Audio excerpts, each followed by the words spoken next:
Assalomu alaykum opajon, yaxshimisiz? Va alaykum assalom, yaxshi rahmat. Qarang, darsdagi taassurotlaringiz haqida bo'lisha olasizmi? Darsdagi taassurotlarim, qarang, men 5-coachda o'qiganman. 6-sida emas, 7-siga Alloh nasib etdi. 7-siga takroriy keldik. Takroriy kelganimizning sababi yana yangi bilimlar, yangicha yondashuv va yana kuchli ustozdan insight va aynan inson o'ziga kerak bo'lgan narsani mana shu ustozdan olishim kerakligini bildim. Ya'ni bu hammaga kerak, lekin menga mana shu o'sish, rivojlanish joyida bo'lgani va har doim yangi insight, yangi bilimlar borligi uchun yana shu 7-coaching tanlab keldim. Darslar jarayoni prosta bomba. Chunki yo keyinroq qilaman, o'qimasamchi, yo yolg'on va bular hammasi bir pulsiz bo'lmaydigan degan fikrlarda yuradigan insonlar bor-u hali. Men shu insonlarga tavsiya qilgan bo'lardim. Fikrini o'zgartirib, birinchi qadamni qo'ysa, bitta qadam qo'ysa, ustoz unga 3ta qadam qo'yadi. Chunki men o'zimda ko'rdim bu narsani. Prosta bomba. Demak, sizda ham shunaqa voqea bo'lgan, yo'q, borma, aytmang, kelma, bo'lmagan narsa deyishgan, to'g'rimi?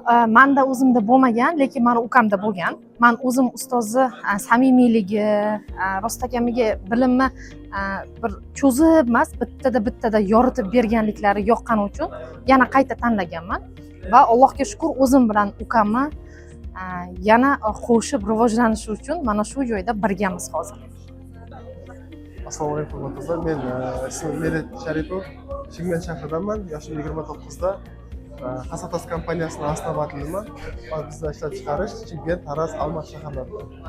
Nima ishlab chiqarish biznesi shunda? Bizda производство брусчатка, beton изделия. Xo'p. Dars haqidagi fikringiz, atmosfera qanaqa bo'lyapti? Dars jarayonlari sizga yoqyaptimi? Dars jarayonimizga hozir yoqyapti. Qanchama biznesmenlar bilan networking qilyapmiz. Ustozlar qancha bilim olyapmiz, o'zimizdan katta biznesmenlar aralashib, ulardan opit olyapmiz. Biznesni endi rivojlantirishga o'zimizning opitimizdan bo'lishyapmiz. Hozir shu darsga kelish orqali biz biznesdagi marketingda qanday yurgizish kerak, sotuv bo'limini qanday qurish kerak, ishlab chiqarishda qanday KPI qo'yib, ishlatishni to'g'ri boshqarib o'rganish kerak, finans отчетni qanday ko'rib o'tirish kerak, shuni biz bir sistemaga qo'yib, biznesmenga o'xshab biznesni boshqarishni o'rganyapmiz. Ya'ni kuch bilan emas, strategiya bilan, sistema bilan boshqarishni shu darsimizda o'rganyapmiz. Juda ham zo'r, omad tilayman. Kattakon rahmat aytimiz keladi. Hozirgi nimada burun o'zimiz ishlashib bo'lsa, hozir mana Xudoga shukr, biznesmenga o'xshab biznesni boshqarishni o'rgandik. Xulosa bundan ham yaxshi rivojlantiryapmiz. Yanada darsimizni olish ustidamiz. Assalomu alaykum opajon, yaxshimisiz? Assalomu alaykum. Charchamayapsizmi? Opa, qarang, 7-coaching 2-darsdamiz. Dars haqida fikrlaringiz qanaqa? Dars haqida fikrlarim juda ham zo'r. 2-darsga qatnashyapman. Natijasi juda ham zo'r. Men biznesimda shu nimalarni, bilimlarni qo'llanyapman. Menga natija beryapti. Natija beryapti.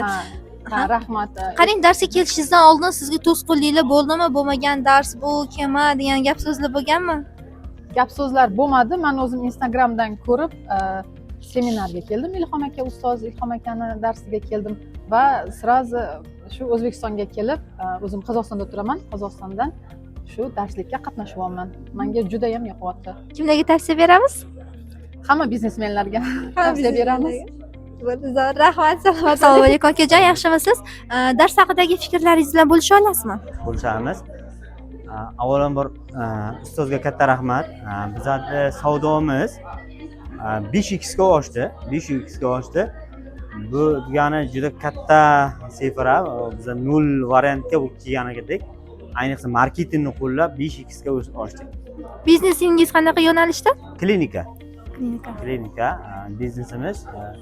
Hozir mijozlarni oqimini, yo'nalishini ko'paytirish asosiy ishimiz. Mijozlarga xizmat qilish. Ustozni darslariga qatdan tashrif buyurdingiz?